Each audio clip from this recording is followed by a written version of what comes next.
Era uma casa muito engraçada. Não tinha teto, não tinha nada. Mas era feita com muito esmero. Na Rua dos Bobos, número 0. O que o imperador significa nesse ponto da nossa jornada? Estamos estudando o 4. O 4 representa a ordem, a lei, a estabilização. É o momento em que o ego precisa aprender que sem leis, sem a consideração das regras, não há continuidade.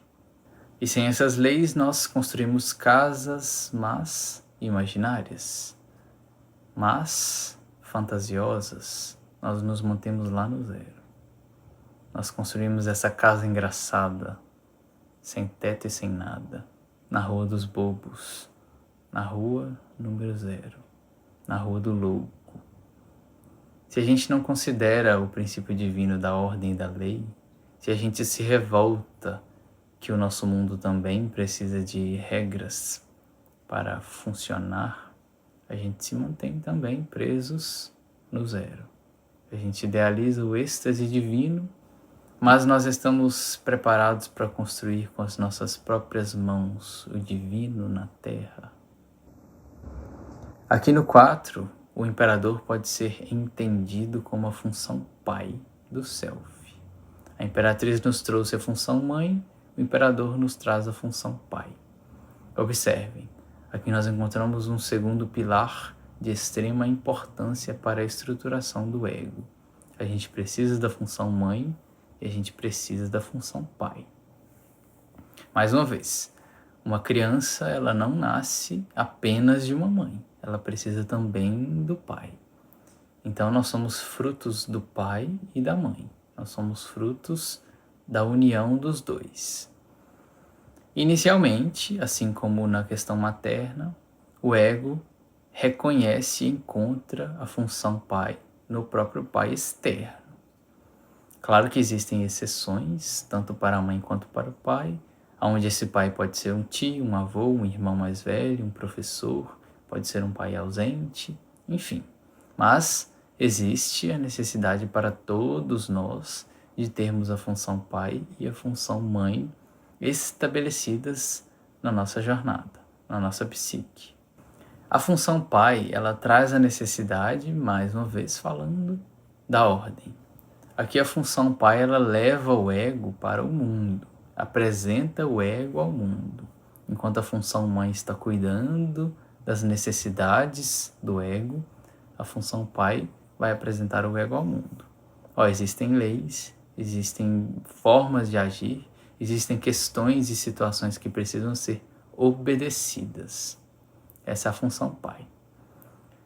E aqui nós encontramos as diferentes e as diversas formas de atuação, de movimentação dessa função pai na vida do filho, na vida da filha. Aqui nós encontramos, por exemplo, a função pai que é saudável, que é aquele pai que coloca os limites dentro de casa, que mostra que as coisas não podem ser sempre na hora que a gente quer, que mostra que as coisas não podem ser de forma completamente caótica, que existem leis dentro da própria família.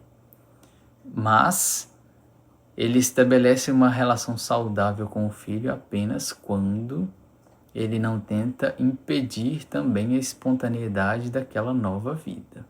Então a mãe está cuidando e o pai quer ditar exatamente os passos daquele filho. Isso não necessariamente é uma função paterna saudável. Nós encontramos também a função paterna que pode ser um tanto inconsistente, ou seja, uma figura paterna que não tem necessariamente eixo pessoal. Então, se ele não tem eixo e se ele não tem estrutura com a própria vida, na hora dele passar isso para o filho, para a filha, ele não consegue levar isso com consistência. Então, aquele filho, por mais que ouça o pai, ele não consegue necessariamente observar o pai como um exemplo. E aí, nesses casos, pode acontecer de a função materna ser muito mais predominante. E aí nós encontramos a mãe que predomina e o pai que é mais enfraquecido, que é mais inconsistente. E dessa forma, os dois pilares ficam desbalanceados. Uma outra forma também de a gente encontrar a função paterna é a partir do autoritarismo. Então são as leis ditadas sem questionamento, são questões que são impostas ao filho sem que ele necessariamente possa dizer ou pensar diferente. Então esse pai, em vez dele estabelecer a ordem àquele filho, ele está, na verdade, de alguma forma enrijecendo, criando uma figura amedrontada. Isso também é uma das formas de manifestação da função paterna. Então, em vez de o filho ter coragem de ir para o mundo, ele vai para o mundo, mas de uma forma enrijecida, sendo que o mundo lá fora ele não obedece necessariamente regras fechadas, por mais que existam leis. Outra forma também de a gente encontrar a função paterna é a partir da ausência. E o que acontece na ausência de uma das figuras, de um dos pilares? Primeiro, essa função ela pode ser substituída, como eu disse, por um irmão mais velho, por um tio, por um avô, por um professor, por um chefe. Então a pessoa ela acaba encontrando no decorrer da vida dela essa função em outras pessoas para que ela estabeleça essa função em si mesma. Então ela vive fora até que ela estabeleça dentro de si. Da mesma forma com a mãe. O ego encontra a mãe, mas se essa mãe for ausente, ele vai buscar uma figura materna no decorrer da vida até que ele aprenda a exercer essa função materna em si mesmo. Então, de alguma forma, no decorrer do desenvolvimento psicológico do ego, ele vai precisar estabelecer e estabilizar a função materna e a função paterna. Seja nas figuras externas do pai e da mãe, seja em figuras terceirizadas que exercem essa função sobre ele. Então, por exemplo, uma pessoa com uma falha na função paterna, ela começa a trabalhar numa empresa e essa empresa ela tem um chefe. Esse chefe ele estabelece regras dentro dessa empresa, mas essas regras podem ser sentidas como limitadoras, podem ser sentidas como saudáveis, podem ser sentidas como imposições, por exemplo. Isso tudo vai estar ensinando ao ego a respeito da função pai. E por que isso é necessário? Porque o desenvolvimento espiritual ele precisa dos pilares sustentados. E esses são dois pilares essenciais. O ego com a própria firmeza, a própria autoafirmação, mas com os pilares materno e paterno também estabilizados. Como se fossem as nossas duas pernas. Para poder a gente caminhar com firmeza pela vida, a gente precisa desses dois. O que acontece é que se a gente busca viver essa função mãe ou pai, sempre na mãe externa ou no pai externos, a gente não encontra o nosso próprio eixo. O nosso objetivo aqui é que encontremos também o Pai Divino, a lei que brota de nós, a lei que é estabelecida e estabilizada pelo Self. Então a alma está nos educando, nos trazendo esses cenários como forma de educação do ego, da função materna, da função paterna e de outras questões, até que o ego aprenda a estabilizar a responsabilidade por si mesmo, para que ele não dependa de uma função paterna externa. Caso contrário, se o ego não tem responsabilidade, se ele não tem disciplina com a própria vida, a alma vai trazer situações, pessoas que sejam muito disciplinadoras para que ele seja educado, mesmo que não seja apenas e simplesmente o pai pessoal. Então é tudo mais amplo do que simplesmente encontrarmos a figura da mãe, a figura do pai. Eles são os exemplos essenciais da nossa vida e pronto. Por mais que a mãe seja essencial e saudável, e o pai seja essencial e saudável, o ego ainda assim precisa encontrar essas funções dentro dele mesmo. Porque por mais que a mãe seja a mãe, ela também é um ser humano em desenvolvimento. Por mais que o pai seja o pai, ele é um ser humano em desenvolvimento. No início da vida, o ego, quase de forma literal, a criança, ela percebe os pais quase como deuses. É uma criança com alguns centímetros de altura que precisa olhar para cima para poder lidar com os pais. Então o pai está ditando as regras do que não pode, a mãe está cuidando e nutrindo. De forma generalizada, claro, não é tão simples. Então ele olha para cima para essas figuras imponentes que detêm a ordem que detém a lei da vida dele. Mas à medida que a gente cresce, a gente precisa deixar de ver os pais de forma tão divinizada, porque isso pode ser perigoso. Uma pessoa ela não pode carregar uma função interna nossa. Por mais que a gente viva muitas vezes através deles, a gente precisa trazer isso para nós também. Até porque, pelas leis naturais da vida, geralmente os pais se vão e nós ficamos. Então, isso por si só já nos mostra o que você aprendeu com essas figuras. Se você teve um pai ausente, quais figuras no decorrer da sua vida te serviram de pai? Se você teve uma mãe ausente, quais figuras te serviram de mãe? E o que você fez com isso? O que você estruturou em você mesmo a partir desses encontros? E é importante considerar que essas funções não necessariamente são vivenciadas de forma tão isolada. Por exemplo, essa figura paterna ela é sempre saudável. Não, às vezes pode ser saudável, às vezes pode ser autoritário, às vezes num momento de necessidade pode ser ausente, mesmo para a mãe. Às vezes pode parecer que ama muito, mas às vezes pode parecer que quer devorar a gente.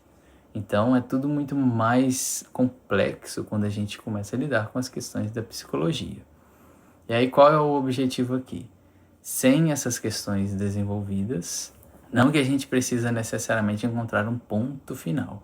Eu tenho a minha função paterna estabilizada, a minha função materna estabilizada. A gente está sempre de alguma forma revendo, relativizando essas questões dentro de nós. E o objetivo disso é que a gente consiga caminhar em vida com um eixo de conexão com o sagrado, com o self. Então a gente estabelece esse eixo de conexão quando questões mais mundanas, mais psicológicas, são desenvolvidas e estabelecidas. Isso tudo também deve ser considerado. Mais uma vez, caso contrário, seria simplesmente deitar e esperar a vontade de Deus ser feita na nossa vida. A gente tem trabalho e às vezes ele é bem demorado, mas ainda assim nada é impossível. E assim como Zeus exercia a lei entre os deuses, a lei entre os homens, sem necessariamente intervir, sem necessariamente prejudicar a vida de ninguém, essa seria uma forma de observarmos uma função paterna bem estabilizada. Você desenvolve as leis na sua própria vida, sua própria disciplina, sua própria rotina, mas não necessariamente precisa impor ao outro uma forma de viver. Claro que quando você é pai ou você é mãe, você acaba levando isso para o seu filho, por necessidade de construção mesmo daquela nova vida. Mas, desde que seja considerado que é uma nova vida que estabelecerá suas próprias leis ao decorrer da sua jornada, é mais fácil e mais leve viver dessa forma. Você faz a sua parte, mas essa vida que você está cuidando, que você está criando, não necessariamente é sua. É uma vida que foi trazida ao mundo. Uma outra questão comum, antes de finalizar o vídeo, é diante da ausência de uma das figuras, geralmente, mais comumente a figura paterna ausente, a sobrecarga fica toda para a figura materna, por exemplo. Claro que é tudo muito mais complexo, a gente vê diversas formas de manifestação de famílias por aí. Mas quando a função paterna também cai nas mãos da mãe, não necessariamente o ego, aquela criança em formação, vai conseguir olhar a mãe de forma objetiva. Ah, esse é o lado materno da minha mãe e esse é o lado paterno da minha mãe. Então, o que era para ser uma figura desempenhando uma função de um dos pilares é sobrecarregada. Mesmo que ela consiga estabelecer uma vida e uma construção para esse filho, que nada lhe falte, por exemplo, essa criança ainda assim acaba se formando, esse ego acaba se formando sem conseguir observar uma separação, uma divisão desses dois princípios. Então, como que essa mesma mãe que ama, que cuida, que nutre, que está ali para o que der e vier, vai também estabelecer ordem, dizer não e dizer que a vida precisa de disciplina e que nem tudo é vivido e vivenciado apenas com amor e carinho. O ego em formação, aquela criança não consegue necessariamente metabolizar tudo aquilo de forma tão simples.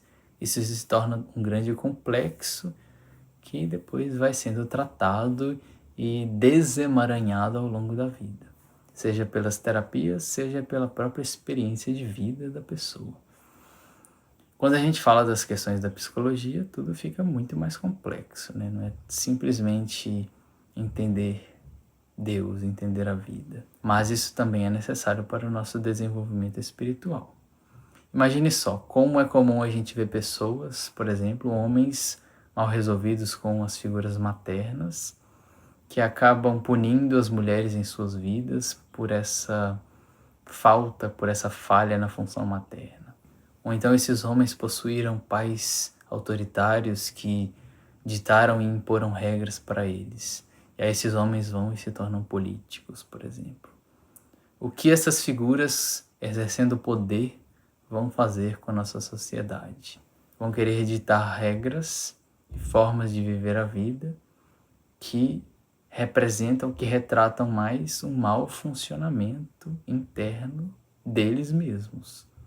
Então a gente coloca poder em mãos mal preparadas, é perigoso, mas a gente vê isso para todo lado. Bom, já volto.